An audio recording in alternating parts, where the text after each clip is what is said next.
welcome back to Unicorn Dust Designs. Today I have some of your guys' favorites, which is going to be a wood round DIY video. And if you are new to my channel, hello, my name is Sammy. We do DIYs, wood signs, and there's always tons of laughter. If you are interested in wood rounds, then make sure you stick around and let's go get started. Okay, we're gonna start out in the garage. This is how much I love you guys because it's freezing in Kansas. So we have our wood round. I got this from Home Depot. The prices have gone up a lot. So this is an 18-inch wood round. It was $11, I believe. They used to only be like $8. So we're going to sand it first. I am going to start with 80 grit sandpaper, which is a really rough sandpaper. Get all my imperfections out. And then we're going to go over it with a 220 grit sandpaper. This is fine grit. It's going to make your wood rounds buttery smooth, which is what we want to work with. And I am using my Skill Orbital sander. I do have this on my Amazon store link and it is super affordable. I think it's $40. Definitely worth the investment if you are going to be doing a lot of wood signs, wood rounds, things like that. So let's go ahead and get started on that.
So we're going to start off with Jacobian Minwax. This is oil-based, some gloves, and then some microfiber cloths, or just one. So I cut these into little squares. I absolutely love them. I have tried everything, and they are my absolute go-to. I've had the same towels for like 2 years now. They come in a nice big pack. Okay, so we are going to start staining our wood rounds. You're going to go ahead, you're going to get those gloves on. And like I said, I'm going to be trying to take you step by step, like this is your first time watching. And for some of you, it might be your first time watching. So I am going to put my gloves on. We are going to get our microfiber towel. I'm going to wrap it around my fingers and dip it directly into my stain. And I am going to stain with the wood, with the grain of the wood, sorry. So like I've said, I have tried using, towels. I have tried stain sponges. I have tried like actual sponge, paint brushes where you like apply, wipe off later. And this is by far my favorite way to apply stain. I like it because I'm working the stain into the wood. The microfiber cloth holds a lot of the stain in for you, so you can take it a lot further when you're dipping in. So as you can see, I'm now hitting the sides of it, and this is why I say to sand it nice and smooth on the sides, because if you do not, you will have a very blotchy finish. After I'm done staining the sides, I'm just going to flip it around while it is still wet, and then I will continue to stain the opposite side of the wood round. Now, because this stain is oil-based, I am going to have to let this dry overnight for 24 hours. Now, I have tried gel stain. In my opinion, it took me just as long to get it dry like I wanted it. That could be because of my weather here in Kansas right now. I'm not sure, but my go-to is the Minwax oil-based. And like I said, all of these products, majority of them will be in that Amazon live for you guys. All right, you guys, so this is stained.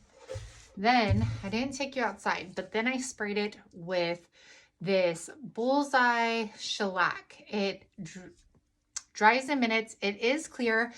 I feel like it makes it look oily. I mean, it's not, but it gives it a little shine, which I mean, I'd prefer not to have, but the purpose for this is to block any stains. So like these knots of the wood that still have their oils in them, when we paint over this with white, what's going to happen are over time, these knots and the oils are going to start coming through your paints. So we sprayed it with shellac and it blocks those things from coming through. The same thing with stain. I've never had an issue with stain popping through my paint, but it does happen. So I get this at Home Depot. I tried looking for it on Amazon. They have the brush on kind, but not this spray. So again, Bullseye shellac. You can find this at any hardware store and it is in clear. All right, you guys, so for this DIY wood round, I wanted to go back to the basics. It's been a while since I've actually started from like step 1, 2, 3, step by step. Usually I've been like kind of attaching some previous videos I've done. So I thought we'll just do this one video focused on one wood round. That way, if you're new to my channel and wanting to try it, then you can really get a grasp on how to make these. And then you guys, I am now doing Amazon lives. That means if you are an Amazon member or anything like that, if you go to my Amazon link down in the description box, click on it and then press follow. Anytime I go live, it will notify you. And basically it'll be like when I go live on YouTube and we're chatting and stuff like that. And then I am also able to explain items that I have in my shop and on my like carousel. So I am going to have one of those linked down in the description box for you. And it's solely going to be on wood round products that I buy from Amazon. And I will be going over each and every one of them to tell you why I use them and what they're for in the wood round making process. So make sure to click that and make sure to check that video out, okay? So you guys, if you're digging me, if you're digging the DIYs, if you are digging this channel, then make sure you like, make sure you subscribe. It's an absolutely free way you can help your girl out here on YouTube. And with that said, let's go ahead and get back into this video. So now we're going to tape this off. So again, I'm trying new things here and I've never done a sign vertically like this, like painting the stripe vertically, I guess you could say. So you can distinctly see those lines where the pieces of wood have been glued together. It makes it so easy for us to get some straight lines. So I am using my Scotch 233 Plus automotive tape. It is a painter's tape. However, this has a very strong adhesive to it. It will cost you more money, but let me tell you, it is going to save you so much time in the long runs because you will never get bleeds with this, you guys. I promise y'all. I explain it more in my Amazon live for you guys as to like what it does, the difference between this and regular painter's tape. But if regular painter's tape is all you have, you do you and you use that. Just be really careful and press down very well on those edges so we don't have any paint seeping under. All right, so how I apply my paint is with a sponge roller. I like using this technique because one, you're not going to get your brush strokes, and two, it covers like a larger area. So I'm using Linen White by Rust-Oleum. This is a chalk paint, and I am going to apply our paint. So I like this because it applies a nice, even, clean coat to your wood round. You should never have to apply pressure. When you apply pressure, you're going to have more chances of that paint getting underneath your stencils, your tape, and that's what's going to cause you bleeds. So right here, I am just hitting this in between coats. I'm going to do 2 coats here with the cool setting. You want to use cool. If you use a hot heat on here, then you are going to have cracking in your chalk paint, which we do not want after doing this much work already to it. So I apply my second coat. You can see how much brighter that is. It looks absolutely stunning. And I am seriously not applying any pressure whatsoever. I am just gliding this across, and then I go over my work again just so you don't see like any lines from the roller. And then I am going to, again, dry it on cool setting. Most blow dryers have cool setting as well. So keep that in mind if you don't have a heat gun. And then y'all, look at this. Ooh, do you see that crisp line? No bleeds. No, not even like little hairline bleeds. Like, I mean, there's nothing. And you guys can see, do you see how it fell off? There's like little particles that chipped off of the dry chalk paint. You want to get a brush and you want to wipe those, don't wipe them away, brush them away. If you accidentally smear that with your hand, it's like smearing paint onto your wood round, which you do not want. So that's why I have this synthetic brush next to me.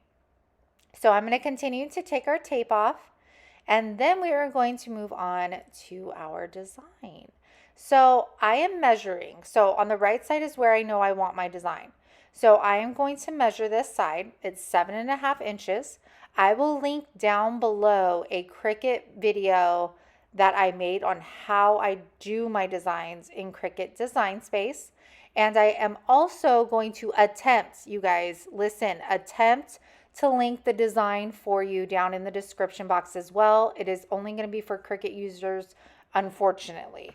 But I will try linking it.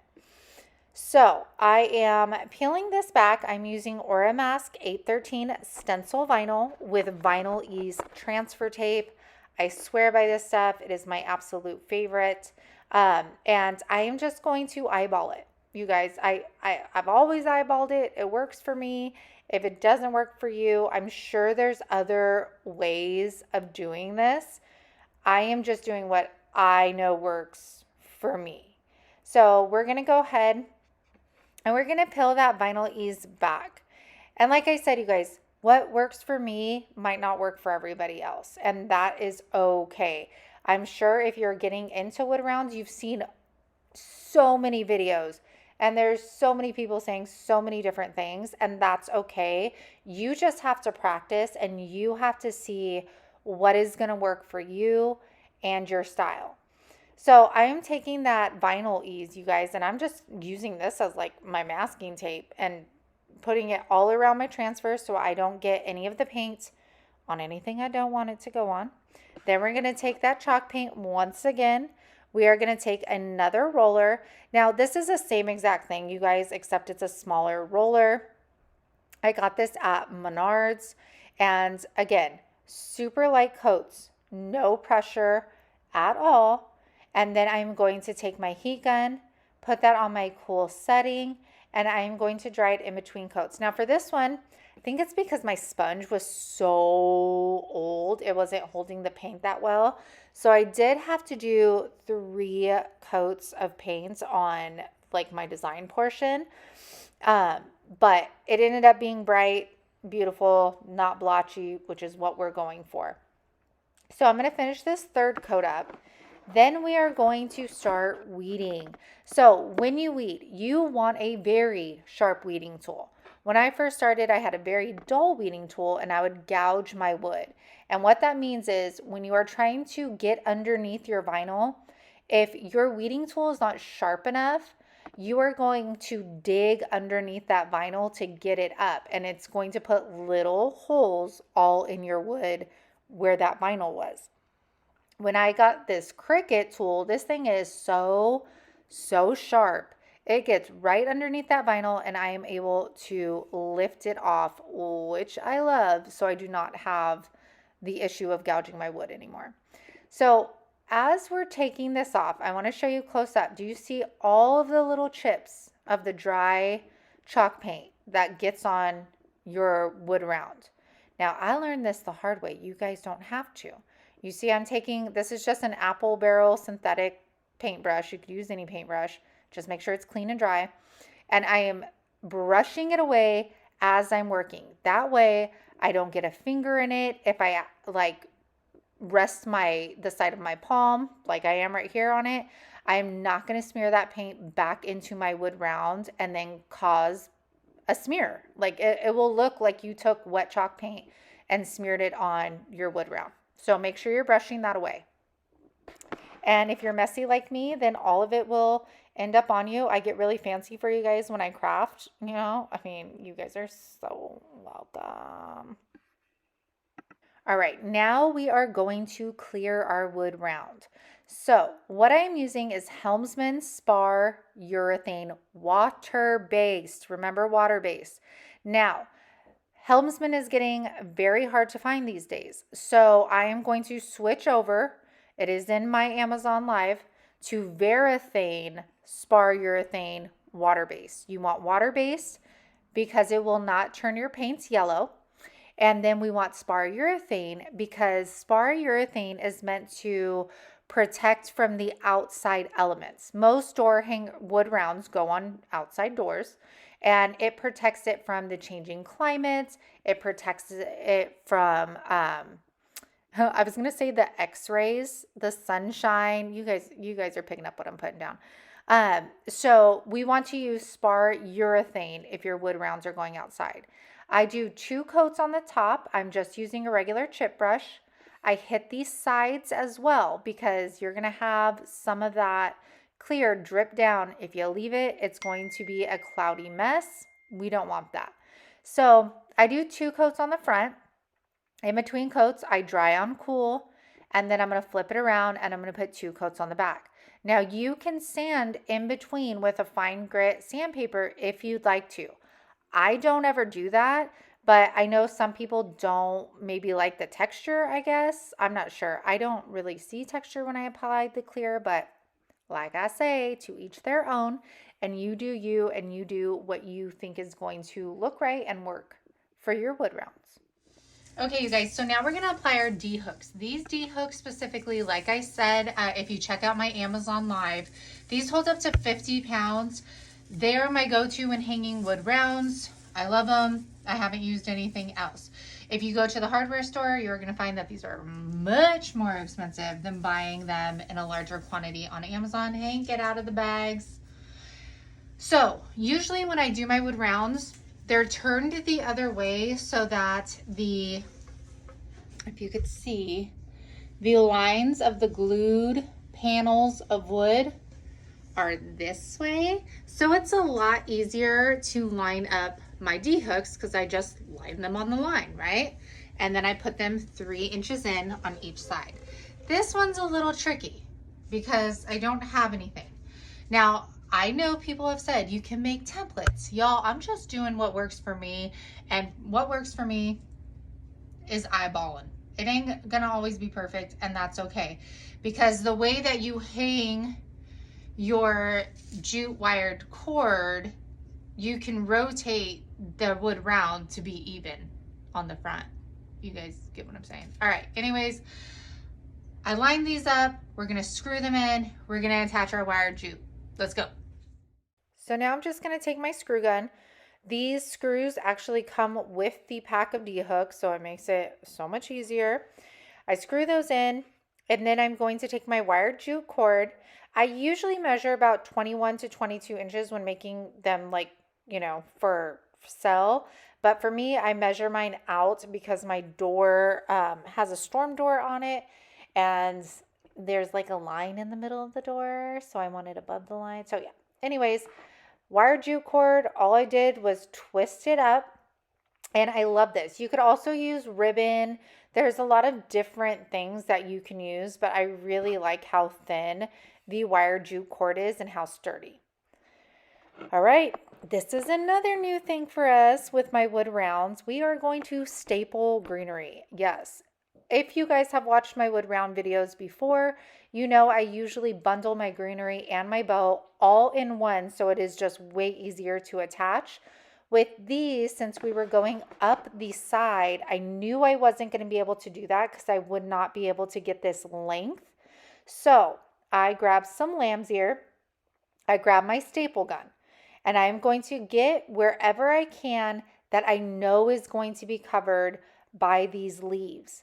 So I start at the bottom, and then because I want this to look just a little bit more full, I add another stem to the side of the first one. And you can see I'm pulling back those leaves, stapling, and then they just go back and they cover up those staples. Easy peasy. I'm going to do the same thing on the top. I'm going to lay this out. I'm going to twist my leaves. And you guys, this is what's so much fun about like crafting and DIYing. Like, I've never tried this before, and I really, really actually liked it. I did not think I would like the look of stapling. I don't know why. I never tried it, and now I'm like, wow, like you could do a lot more with the greenery if you're stapling it. Like you could take it a lot further. So I'm going to apply the last stem over here any day now. There you go. Again, stapling it just underneath any of those leaves so that we don't see. Those stems are going to be covered by our bow. Now, this is a different bow I've never seen. So when I was first researching wood rounds, I saw this gal on YouTube. I will try and find her video. It has been years. And she did, like, instead of making like a traditional bow, she would cut these strips out. Now I cut 9-inch strips. We're hot gluing them together. I'm even going to take some burlap. So she like scrunches the ribbon together. You could see how I pushed it over on its side. And then I staple it directly to the wood round. And then I continue to do this. However, when I was doing the burlap and the ribbon together, the bunching up that was happening was like too thick for the staple to go through. So you'll see I try it again right here, but this is a bigger piece of burlap and then it doesn't stick. So I have to take them apart. I end up stapling the burlap down first. Then I get like the little tubes we made. I scrunch it together and then I place it on the wood round and staple it. And you can see like it's already starting to form a bow. And you can take this and make this as big as you want. You can put different, like, you know, that ribbon that looks like twine, but like fishnet kind of, I need some of that. Like that would have looked amazing with this. And then I just continue to like look at it and then add more loops if I find necessary. So like here I was like, oh yeah, I need a cover over here on the bottom left. So I do that, staple it, and then I put another one on the top. I end up adding like even another little strip of burlap on the right side because it ended up getting covered up. But you guys, if you're somebody that does not like making bows, this is it. And you guys, look at how this turned out. And this is like, try new things. Try new things. The style is new for me. The greenery on the side and stapling was new for me. And I love how this turned out. And I hope you guys love it just as much as I do. And I hope it inspires you to, you know, play around with these wood rounds and the designs and have fun with it. Have fun with creating. You never know what you're going to end up with. And this is probably one of my favorites, you guys. So I hope you enjoyed. Have a good one. Bye. So I put this on because I was just trying to find something fast where I didn't have to go upstairs and grab another, you know, shirt to record. And one, I never put my items in the dryer because I am like size like large, lady large, you know, like I have long arms, long torso. But I did that for these because I was trying to stop the drying process or the process of the bleed, whatever. But like, look at the sleeves now. And of course I've grown a few sizes. So like, that's my belly and it just like hangs over. It doesn't even like, you know how it's supposed to like, so this definitely, I will not be keeping. And it's like my belly's eating my shirt. It's eating the words. Okay. Okay.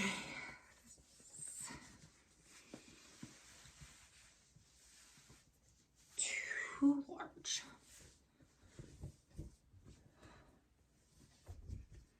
There we hey, if I have some big breasted friends, this is a sports bra. Calm down. Calm down. Okay. Calm down, miss. Oh, she's showing too much skin. It's the same thing as if I were wearing a tight tank top. Okay. And my maternity pants are like up under my boobs. So basically it's like I'm wearing a leotard. But if you are a big chested friend, Walmart has these sports bras that I'm wearing, and it is from Reebok, and they are the most comfortable, most supportive for having a thin razorback like band like this. I love them. It feels like you're wearing nothing. It is absolutely amazing. I bought them in both the colors I found. All right. You guys are welcome for that information. And you guys have a good day. Bye.